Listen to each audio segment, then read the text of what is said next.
Okay, so this one is about the nature of violation. Now, violation can happen in many different ways. It can happen energetically, as well as physically. And, mentally, not really, because it's, everything begins with the mind. And so the mind being the source of all thought, that's the seed point of creation, and therefore the seed is what violates. In the same way that a sperm, in order to fertilize the egg, it has to penetrate the wall in order to create, in order to get to the vulnerable aspect of that, of the egg, where its essence is. That sperm has no choice but to violate by force and penetrate by force. Now, this, energetically, what is happening is it's rape. And in the same way that a virus penetrates a cell, it bashes its appendage up against the wall of the cell until it creates a hole, and then it injects its DNA into that cell in order for creation to take place. So, fundamentally, within nature, violation is common. It's very common, and it's life-enabling. Except in the case of a virus, that's debatable whether it's life or not. There are various theories about, what a virus is, what it represents, but you can think of the mind in the same way, in that the mind is the seed of creation, and so the sperm in that scenario is a thought, and in order for that thought to materialize into form, it must be received by the spirit, by the soul. Now, the mind, and I've spoken about this in other podcasts, but the mind, the soul, and the body of the Trinity are all sovereign and free. They are collaborating and working together as one. And so, to demonstrate the free will, if you have a thought, you can choose to reject it. So the soul does not have to receive a thought. It can reject the thought, brush it aside, and it can continue rejecting thoughts.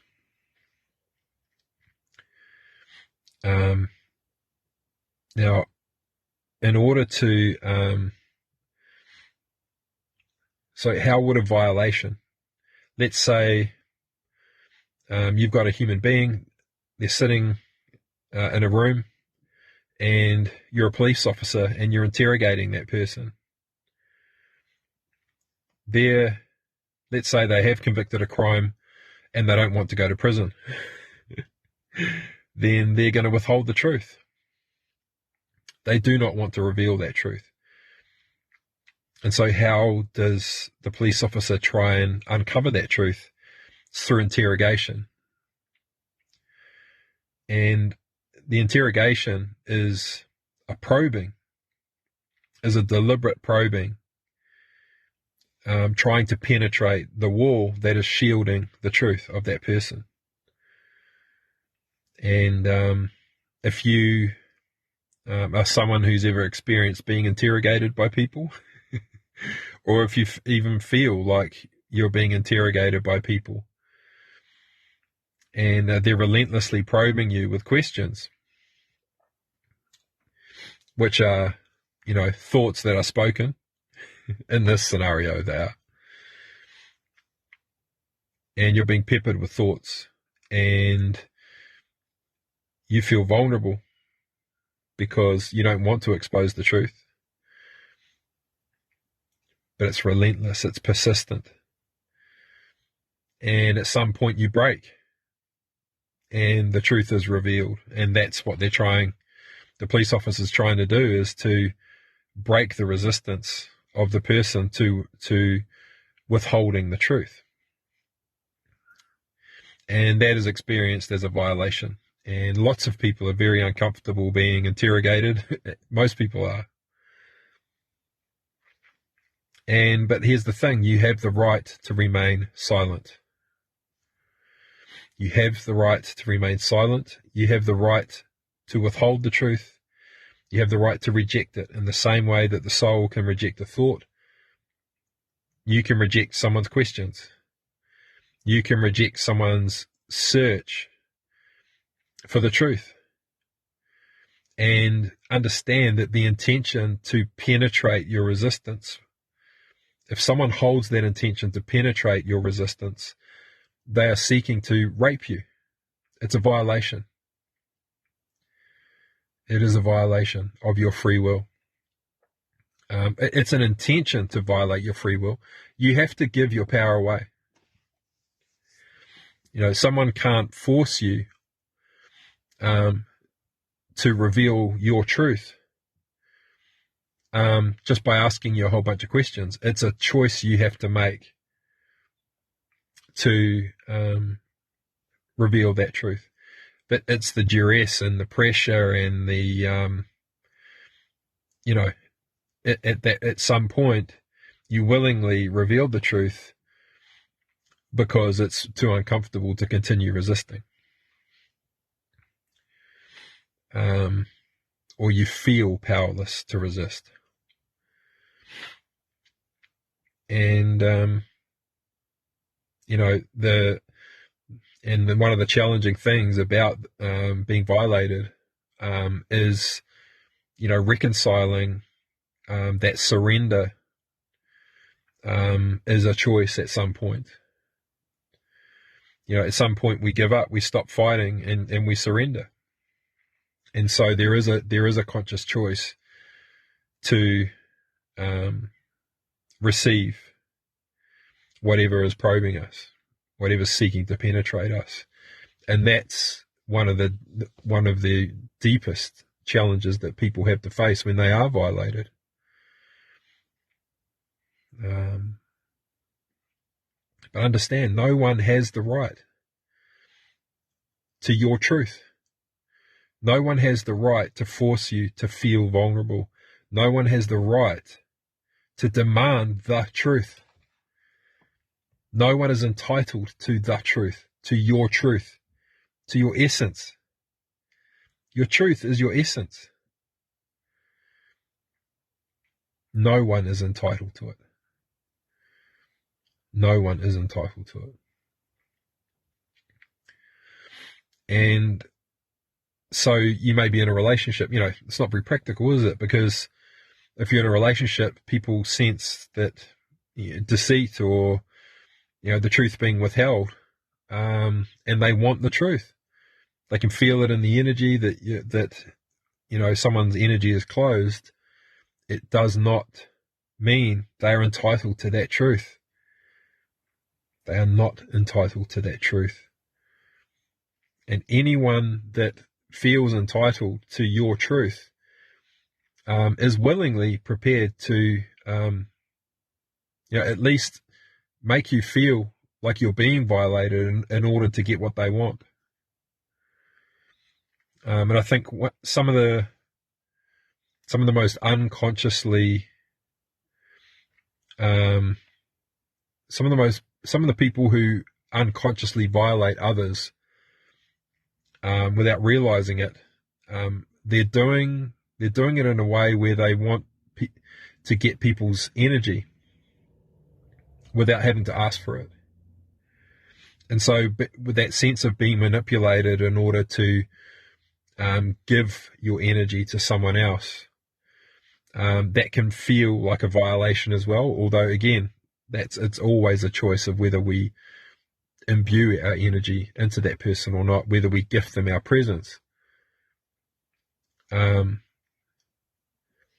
Understanding that, it's normally a sense of feeling obligated that causes us to do that. But that sense of obligation is still our choice. Obligation, a sense of obligation is the only true form of prison. Is a sense of obligation. It's not the fact that the law has any power over you whatsoever. Some politician making a law and, this law has been passed, here's some ink on some paper and some signatures, it is now illegal to XYZ. That a piece of paper and some words, it doesn't have any power over you. It's your sense of obligation to follow the law. That's the only thing that is imprisoning you. It's a sense of obligation. So you see, everything in life that we feel imprisoned by or disempowered by or trapped by is not real. It's a sense of obligation. And I spoke about this recently, and I can't remember what the episode was, but about the feeling of being trapped in lockdown. You're not trapped. You can walk out your door, jump in the car, go down the road. It's your sense of it's the obligation that traps you. Very important to understand this, because once you understand that obligation is the only thing that has the power to make you feel trapped, or like that you have no freedom, you can start to recognize it in your relationships, and then you can start to unravel codependencies that you can see are engendering a sense of obligation within you and within the other person. And, it's quite a process to begin disentangling yourself from all of the aspects of your life where you feel obligated. And, it's quite a journey. It's been taking me years and years. And I'm just reaching the point now where I'm, almost entirely obligation free. I say that, of course, I feel obligated to follow the law and things like that, but in terms of even to the point of, generating my own, becoming self-reliant just by using my own gifts, sharing my own gifts, and receiving obligation-free donations as a token of people's appreciation rather than, a contract to provide a service. So understanding what it means to be obligation-free is extremely empowering, and the sense of freedom that comes with it is massive. So, the two are intrinsically linked. Feeling a sense of obligation to give your energy to someone, to surrender to someone, to reveal the truth under duress. Very, very similar. And I think what I want to talk about now is, in the spiritual community, obviously it can get confusing because most of the spiritual teachers are they're on a search for truth. They're on a search for truth, and it's all about the truth and revealing the truth. Be authentic all the time. Shaming yourself for being inauthentic. And, there's just this whole oppressive sense of obligation, if you're into self-awareness, that you're on a quest for truth. And here's the thing. Your mind is an ego. It's not, you don't have an ego. Your mind is the ego. It's the artificial part of you, and its essence is it's inauthentic. Its essence is that it is inauthentic. Your mind is a mind. It's intelligence. It's pure intelligence. It's not nature. It's an algorithm. It's mathematics. So you're part of your nature. You are a trinity of things. You are a mind. You are a soul. And you are a body. And the essence of the mind is that it is inauthentic. It is pure intelligence. And so part of your nature, and a significant part, is inauthentic. And so understand that to speak your mind,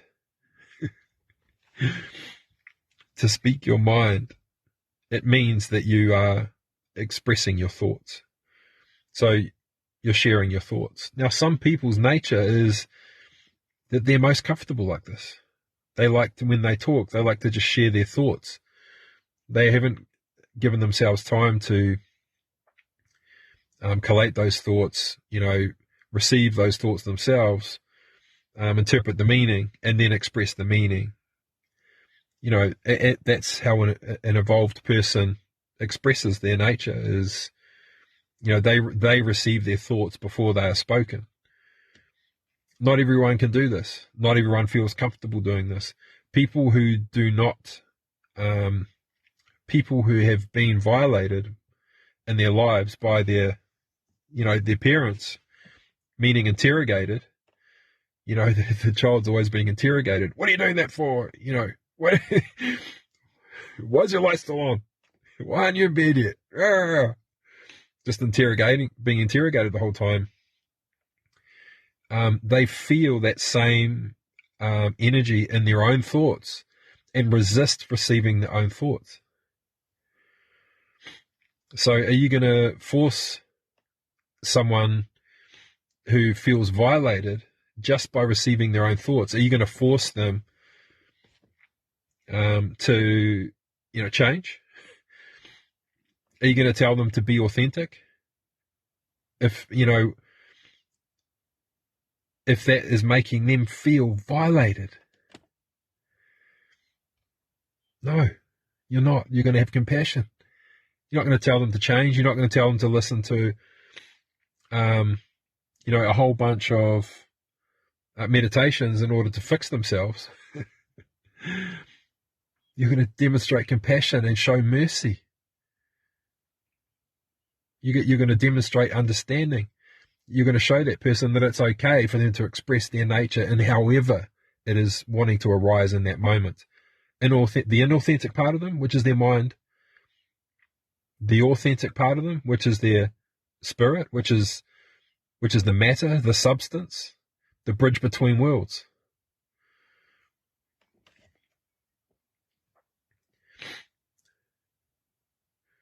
And then the body is a hybrid of both.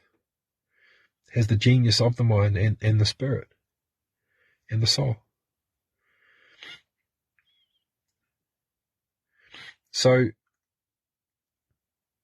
understand, no one has the right to demand the truth from you. You are entitled to withhold it. You are entitled to be inauthentic. You're free to be inauthentic. No one has the right to tell you have to tell your truth, that you have to reveal your truth. But understand, the decision to surrender is always yours. But let yourself off the hook. Don't reject the truth that you have to make a choice to surrender in order to be violated. But understand the reason why you chose to surrender. Because resisting became unbearable. And to put the cherry on top, understand that violation is part of nature and that nature depends on it. The evolution of nature depends on violation at some level. And,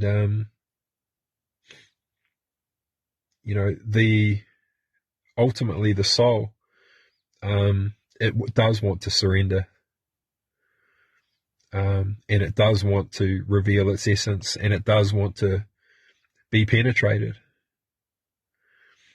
but it wants it to be done willingly and consensually.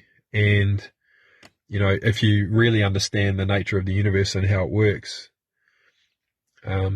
you'll come to realize that if you feel violated often, it is because you are resistant to receiving.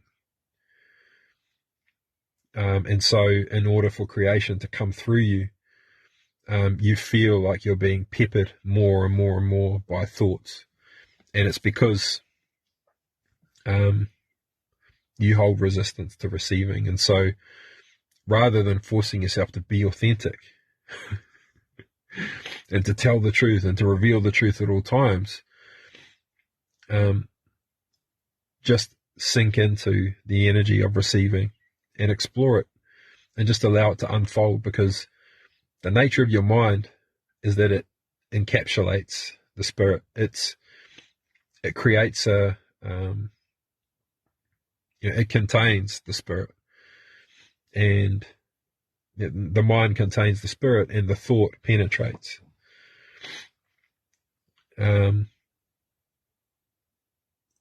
Its nature is that it will always provide protection. Call it the ego, call it your personality, whatever you want. The inauthentic part of you, which is a mind, and not something that you get rid of. It's something that you work with symbiotically and actually co-create with. It knows when the soul is evolved enough and ready to accept the reality of a truth without it impacting its potential to become and evolve more. The reason the mind withholds truth or shields the truth is because the reality of that truth in that moment, if it were revealed, could detrimentally impact the ability of the soul to evolve more and more and more. It's like if you're a child and a child is innocent, they believe everything's possible. And so the mind is trying to protect that innocence. So, because if you believe everything's possible, you'll create in the world profoundly.